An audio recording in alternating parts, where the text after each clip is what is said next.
Dans quel état le prochain président va-t-il vraiment trouver la France après plusieurs décennies d'erreurs de pilotage? Pour le déterminer, j'ai choisi de mettre l'éclairage sur 5 indicateurs. Le premier, le chômage, bien entendu. Pour avoir une image la plus nette possible, il faut partir des évolutions mensuelles des catégories A, B et C, c'est-à-dire les personnes à la recherche d'un emploi, sans activité ou ayant eu une activité réduite dans le mois. La raison est simple, cela fait maintenant des années que le marché du travail est dégradé et les frontières entre les 3 catégories sont devenues poreuses. Il faut ensuite extraire la tendance sur 3 mois pour ne pas se laisser abuser par le dernier point. Le diagnostic est simple. La courbe est à son plus haut historique. Même s'il est évident qu'il y a eu un grand coup d'arrêt à la dégradation depuis le début de l'année, le prochain président héritera d'un marché du travail détérioré. Deuxième indicateur, l'état des finances publiques vu à travers le taux d'endettement, c'est-à-dire la dette publique rapportée au PIB.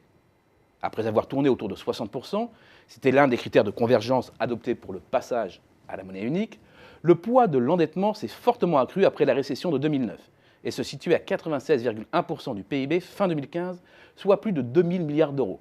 Et il devrait approcher 98% du PIB en 2017. Bien entendu, il est absurde de demander à un gouvernement de gérer les finances de l'État en bon père de famille, ne serait-ce que parce que l'État dispose de plusieurs siècles, voire de l'éternité, pour honorer ses dettes et en théorie économique, la capacité d'emprunt s'allonge avec l'horizon de remboursement. Mais il faut aussi regarder les contreparties de cet endettement. A-t-il permis l'accumulation de nouveaux actifs, de nouveaux équipements qui produiront d'éventuels revenus futurs? A-t-il servi à financer un déficit temporaire à des fins contracycliques? Ou a-t-il simplement été une rustine pour échapper à une contrainte de revenus et pris le chemin du financement des dépenses courantes?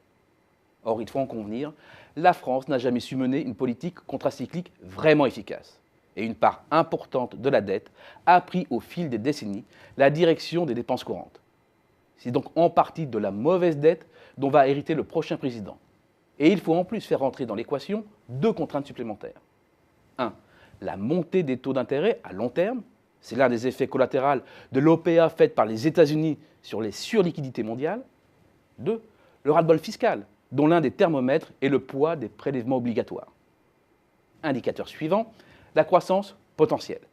C'est à la fois une mesure des traces qu'a laissé la crise et de notre capacité de rebond. Les calculs de l'OCDE sont impitoyables. La croissance potentielle de la France est légèrement inférieure à 1,2%.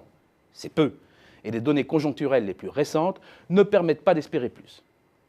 Quatrième indicateur, la balance commerciale hors produits pétroliers, prise comme le témoin de notre désindustrialisation. Il est évident à la vue des données que notre système productif est à genoux, et tout gain de pouvoir d'achat se transforme désormais en importation. Il faudrait donc relancer les exports. Mais le haut de gamme est déjà occupé par l'Allemagne, qui a pris un avantage déterminant. Quant au bas de gamme, l'Espagne s'en est emparée et dispose, avec l'Italie, d'une sacrée avance en matière de coûts. C'est insurmontable sans s'aborder notre modèle social ou se poser le problème de l'euro. Dernier indicateur, la montée des inégalités. En fait, il faut empiler les indicateurs car les inégalités sont multiples. 2 exemples. Inégalité générationnelle, notamment d'accès au logement. Avec la flambée des prix, il faut aujourd'hui consacrer plus de 3 années de revenus pour acquérir son logement, contre moins de 2 entre 1966 et 2000. Inégalité géographique, entre d'un côté les centres des grandes métropoles, où vit une élite branchée sur la mondialisation, et de l'autre, nombre de villes de taille moyenne, ainsi que certaines zones rurales en voie de paupérisation.